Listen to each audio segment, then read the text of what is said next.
Hello everyone, way to humanities में आपका हार्दिक स्वागत है। आज की वीडियो में हम धर्मवीर भारती के नाटक अंधा युग के 3 अंकों के लिए पूछे जाने वाले व्याख्यामूलक प्रश्नोत्तरों पर चर्चा करेंगे। ये सभी प्रश्न आपकी आने वाली परीक्षा की दृष्टि से काफ़ी ज़्यादा महत्वपूर्ण है। अंधा युग नाटक के सभी अंकों की व्याख्या आपको मेरे चैनल पर अंधा युग धर्मवीर भारती तथा हिंदी ए क्लास 12 सेमेस्टर 3 और 4 की प्लेलिस्ट पे मिल जाएगी, जिसके लिंक मैंने डिस्क्रिप्शन में दे रखी है। तो चलिए अब हम देखते हैं कि इस नाटक से कौन कौन से और किस तरह के प्रश्न परीक्षा में पूछे जा सकते हैं। आप चाहे तो वीडियो पॉज करके इन प्रश्नों को अपनी नोटबुक में नोट भी कर सकते हैं। वीडियो पसंद आए तो इसे लाइक और कमेंट कीजिएगा, और जो लोग मेरे चैनल पर नए हैं वो मेरे चैनल को सब्सक्राइब जरूर करें। पहला प्रश्न, बाह के पास से हाथ जब कट जाता है लगता है कैसा, जैसे मेरे सिंहासन का हत्था है, अथवा देख नहीं सकता हूं पर मैंने छू छू कर अंग भंग सैनिकों को देखने की कोशिश की है। पंक्ति का वक्ता एवं श्रोता कौन है? पंक्ति की व्याख्या कीजिए। उत्तर है, पंक्ति के वक्ता धृतराष्ट्र तथा श्रोता विदुर हैं। महाभारत के युद्ध के खत्म होने के बाद जब घायल सैनिकों को कौरव नगरी में लाया जाता है, तब धृतराष्ट्र उनके प्रति अपने दुख को प्रकट करते हुए कहते हैं कि भले ही वह उन्हें देख नहीं सकते, लेकिन अपने हाथों से छूकर उनके कष्टों का एहसास कर सकते हैं। जब वह किसी सैनिक का कटा हुआ हाथ महसूस करते हैं तो उन्हें लगता है कि उनके सिंहासन का हत्था ही टूट गया है। अगला प्रश्न है, गूंगों के सिवा आज कौन बोलेगा मेरी जय? पंक्ति का वक्ता कौन है? वक्ता ने ऐसा कब और क्यों कहा है? उत्तर है, पंक्ति का वक्ता धृतराष्ट्र है। जब विदुर धृतराष्ट्र को बताते हैं कि कोई गूंगा सैनिक अपनी कटी हुई जीभ से उनकी जयकार करने की कोशिश कर रहा है, तब धृतराष्ट्र कहते हैं कि कौरव नगरी के सभी वीर और साहसी योद्धा तो मृत्यु को प्राप्त हो गए, अतः अब कौरव नगरी में उनकी जय जयकार करने के लिए सिर्फ गूंगे और अपाहिज ही बचे हैं। अगला प्रश्न है, मायावी है वह पर रूप धारण करता है नित नए नए। पंक्ति से सांकेतिक पात्र कौन है? वक्ता ने उसके बारे में क्या बताया है? उत्तर है, पंक्ति से सांकेतिक पात्र युयुत्सु है। प्रहरी बताते हैं कि कोई मायावी पुरुष कौरव नगरी में घुस आया है। वह हमेशा नए नए रूप धारण करता है। जब रक्षकों ने नगर के द्वार बंद कर उसे भीतर आने से रोका तो वह एक गिद्ध का रूप धारण कर नगर के द्वार के ऊपर से उड़कर अंदर आ गया और छत पर सोए हुए बच्चों को खाने लगा। इस प्रकार लोग युयुत्सु के बारे में अफवाह फैला रहे थे।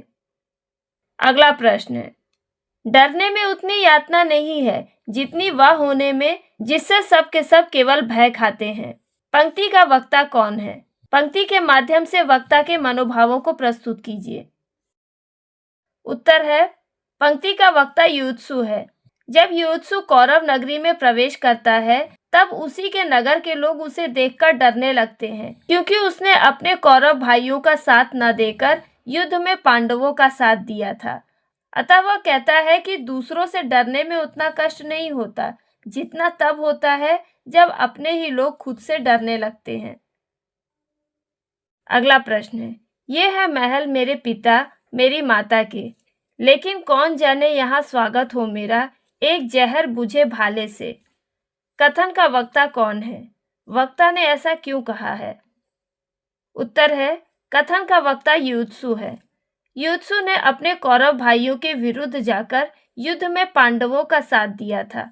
अतः जब वह युद्ध के बाद कौरव नगरी में वापस आता है तो वह सोचता है कि न जाने वहां उसका स्वागत किस रूप में होगा। उसे अपने ही महल में लोगों की घृणा का सामना करना पड़ेगा। अगला प्रश्न है, कौरव पुत्रों की इस कलुषित कथा में एक तुम हो केवल जिसका माथा गर्वोन्नत है। कथन किसका है? वक्ता ने किसे संबोधित किया है और क्यों?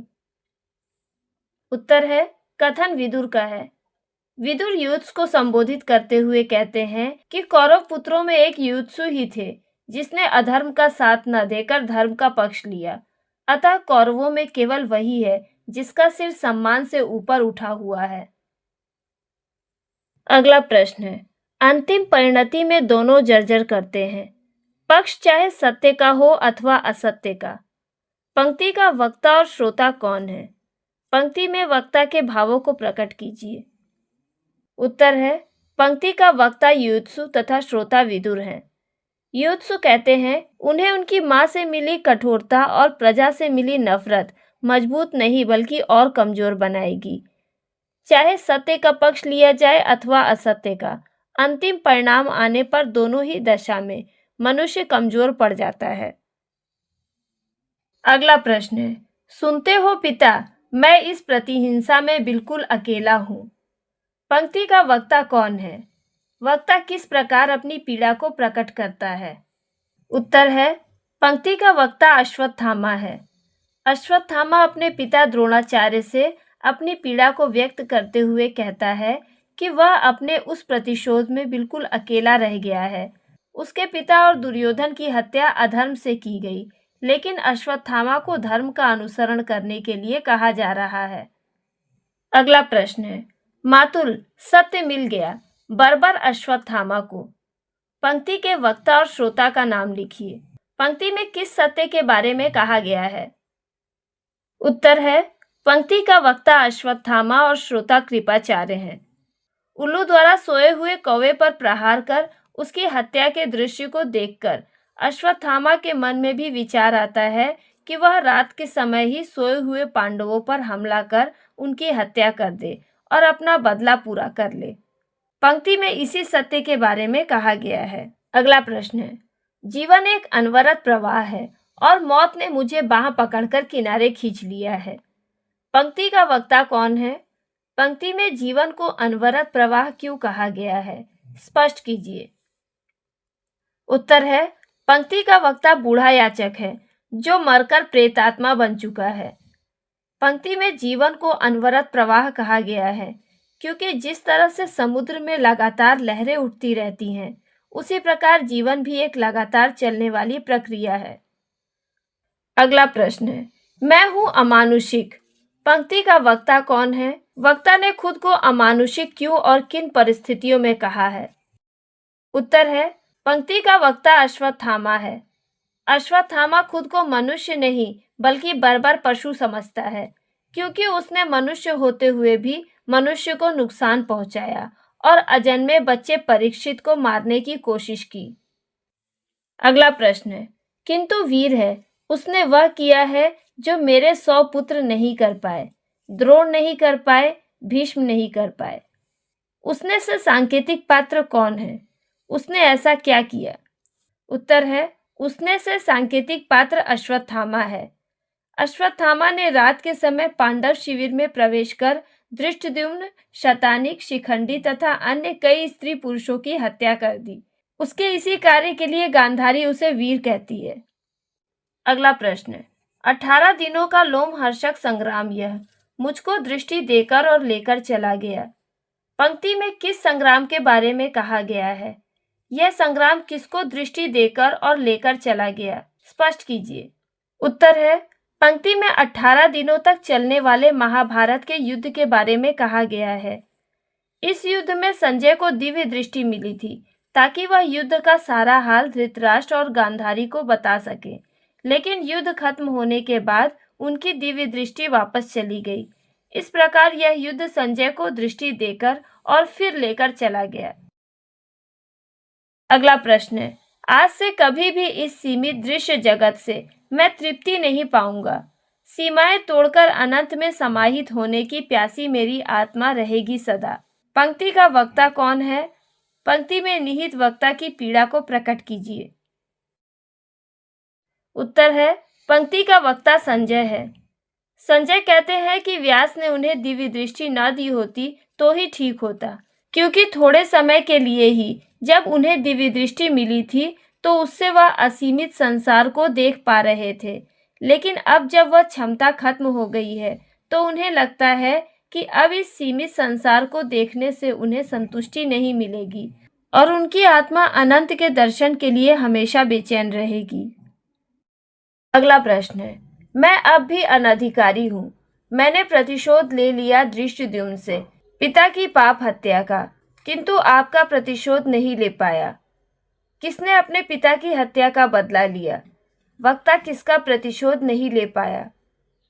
उत्तर है, अश्वत्थामा ने धृष्टद्युम्न की हत्या कर अपने पिता द्रोणाचार्य की अधर्म से की गई हत्या का प्रतिशोध ले लिया, लेकिन अश्वत्थामा दुर्योधन की हत्या करने वाले भीम को नहीं मार पाया।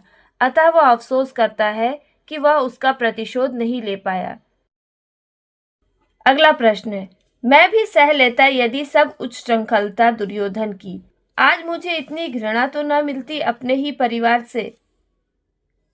पंक्ति का वक्ता कौन है? पंक्ति से वक्ता के कहने का क्या अभिप्राय है? उत्तर है, पंक्ति का वक्ता युयुत्सु है।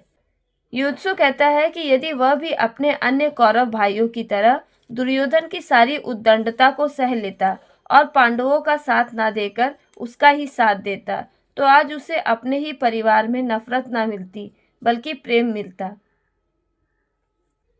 अगला प्रश्न है, मैं हूं अशक्त, मुझको है ज्ञात रीति केवल आक्रमण की।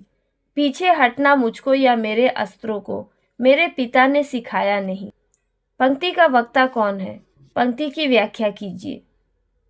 उत्तर है, पंक्ति का वक्ता अश्वत्थामा है। जब ऋषि व्यास अश्वत्थामा से अपना ब्रह्मास्त्र वापस लेने को कहते हैं, तो अश्वत्थामा ऐसा करने में खुद को असमर्थ बताता है, क्योंकि उसके पिता द्रोणाचार्य ने उसे वार करना सिखाया था, पीछे हटना नहीं। अगला प्रश्न है, कवच यह मिथ्या था, केवल स्वयं किया हुआ मर्यादित आचरण कवच है जो व्यक्ति को बचाता है। कथन का वक्ता कौन है? कथन का भाव स्पष्ट कीजिए। उत्तर है, कथन के वक्ता विदुर हैं। विदुर दुर्योधन के कवच की ओर इशारा करते हुए गांधारी से कहते हैं कि उसका वह कवच सिर्फ बाहरी सुरक्षा के लिए था, अतः वह कवच झूठा था, लेकिन मर्यादा का पालन करना और धर्म के रास्ते पर चलना ही वास्तविक कवच है जो मनुष्य को उसके कर्मों के बुरे परिणाम से बचाता है। अगला प्रश्न है, तुमने किया है प्रभुता का दुरुपयोग। कथन में कौन किसे संबोधित कर रहा है? वक्ता ने ऐसा क्यों कहा है? उत्तर है, कथन में गांधारी श्री कृष्ण को संबोधित करती हैं। गांधारी के अनुसार श्री कृष्ण ने अपने भगवान होने का दुरुपयोग किया। यदि वो चाहते तो युद्ध रुक सकता था। जब भीम ने दुर्योधन को अधर्म से मारा तो उन्होंने उसे कुछ नहीं किया, लेकिन जब अश्वत्थामा ने ब्रह्मास्त्र का प्रयोग किया तो उन्होंने उसे शाप दे दिया। अगला प्रश्न है, मरने नहीं देंगे प्रभु, लेकिन अगणित रौरव की पीड़ा जगती रहेगी रोम रोम में। पंक्ति से सांकेतिक पात्र कौन है? पंक्ति की व्याख्या कीजिए। उत्तर है, पंक्ति से सांकेतिक पात्र अश्वत्थामा है। विदुर गांधारी को बताते हैं कि अश्वत्थामा ने उत्तरा के गर्भ में पल रहे शिशु की हत्या करने का प्रयास किया, अतः श्री कृष्ण ने उसे शाप दिया है कि वह अपने शरीर पर घाव, फोड़े, पीप, थूक, कफ से सना हमेशा जीवित रहेगा और असहनीय कष्ट झेलता रहेगा। अगला प्रश्न है, प्रभु हो पर मारे जाओगे पशुओं की तरह। पंक्ति का वक्ता कौन है? वक्ता ने प्रभु को क्या शाप दिया और क्यों? उत्तर है, पंक्ति की वक्ता गांधारी है। दुर्योधन की मृत्यु से गांधारी को अत्यंत दुख होता है, अतः वह भगवान श्री कृष्ण को शाप देते हुए कहती हैं कि भले ही वह प्रभु हों, लेकिन उनका पूरा वंश पागल कुत्तों की तरह एक दूसरे से लड़कर नष्ट हो जाएगा और खुद श्री कृष्ण एक साधारण से बहेलिये के हाथों पशुओं की तरह मारे जाएंगे। अगला प्रश्न, 18 दिनों के इस भीषण संग्राम में कोई नहीं, केवल मैं ही मरा हूं करोड़ों बार। कथन कौन किससे कहता है? कथन का भाव प्रकट कीजिए। उत्तर है, कथन श्री कृष्ण गांधारी से कहते हैं। श्री कृष्ण गांधारी को बताते हैं कि 18 दिनों तक चल रहे महाभारत के भीषण युद्ध में जितने भी योद्धा मारे गए वह खुद श्री कृष्ण ही थे और अश्वत्थामा के अंगों से वह खुद ही कई युगों तक रक्त, पीप और श्वेत बनकर बहेंगे। वह खुद ही जीवन और मृत्यु दोनों है, अतः वह गांधारी द्वारा दिए गए शाप को स्वीकार कर लेते हैं। अगला प्रश्न है, जीवन हूं मैं तो मृत्यु भी तो मैं ही हूं मां। शाप यह तुम्हारा स्वीकार है।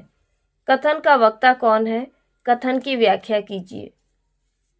इस प्रश्न का उत्तर प्रश्न संख्या 22 के उत्तर के ही समान होगा। अगला प्रश्न है, सिंहासन प्राप्त हुआ है जो यह माना कि उसके पीछे अंधेपन की अटल परंपरा है। अंधेपन की अटल परंपरा से क्या अभिप्राय है? पंक्ति का भाव स्पष्ट कीजिए।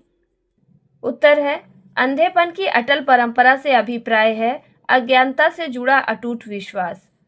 युधिष्ठिर युद्ध जीतने के बाद भी खुद को हारा हुआ महसूस करते हैं।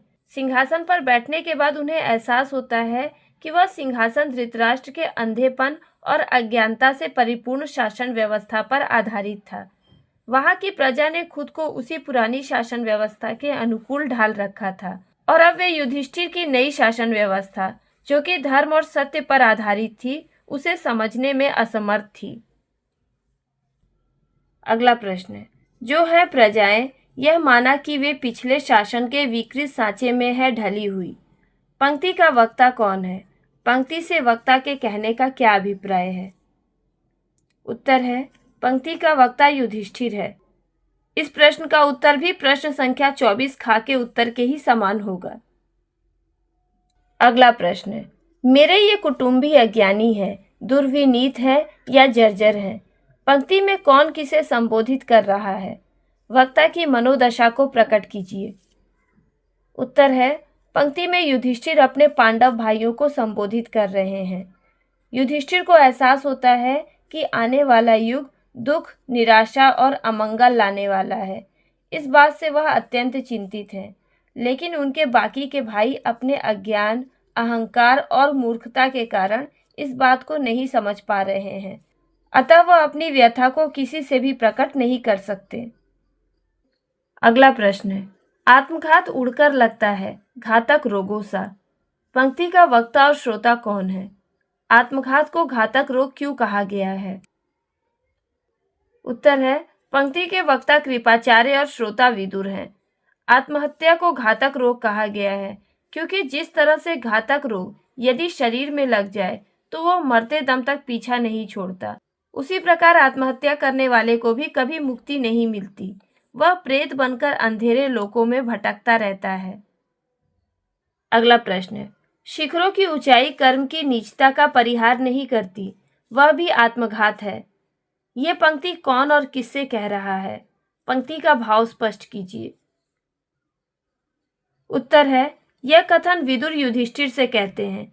जब युधिष्ठिर हिमालय के शिखरों पर जाकर गल जाने की इच्छा प्रकट करते हैं, तब विदुर कहते हैं कि ऊंचे शिखरों पर जाकर मर जाना भी नीच कार्य ही कहलाएगा, क्योंकि इंसान को अपने कर्तव्यों एवं जिम्मेदारियों से भागना नहीं चाहिए। उनका यह कार्य भी आत्महत्या ही कहलाएगा। अगला प्रश्न है, यह आत्महत्या होगी प्रतिध्वनित इस पूरी संस्कृति में। कथन किसका है? कथन की व्याख्या कीजिए। उत्तर है, कथन कृपाचार्य का है। युधिष्ठिर ने अपने कौरव भाइयों के विरुद्ध जाकर पांडवों का साथ दिया, लेकिन उन्हीं पांडवों की उपेक्षा और अपमान के कारण उसे आत्महत्या करनी पड़ी। अतः कृपाचार्य के अनुसार उसकी इस आत्महत्या का प्रभाव पूरी संस्कृति पर दिखाई पड़ेगा। और अब अंतिम प्रश्न, अग्नि है नहीं, यह है ज्योति वृत्त। देखकर नहीं यह सत्य ग्रहण कर सका तो आज अपनी वृद्ध अस्थियों पर सत्य धारण करूंगा, अग्निमाला सा। प्रस्तुत कथन किसका है? कथन में निहित वक्ता के भावों को प्रकट कीजिए। उत्तर है, कथन धृतराष्ट्र का है।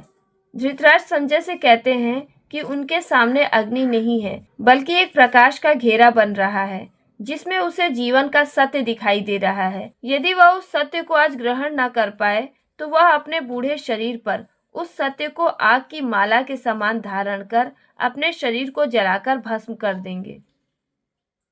तो यहीं पर धर्मवीर भारती के नाटक अंधा युग के 3 अंकों के लिए पूछे जाने वाले व्याख्या मूलक प्रश्न खत्म होते हैं। उम्मीद करती हूँ कि ये प्रश्न आपके आने वाली परीक्षा में काफी ज्यादा उपयोगी साबित हो। तो वीडियो पसंद आई हो तो इसे लाइक और कमेंट करें, साथ ही इसे अपने दोस्तों को भी शेयर करें।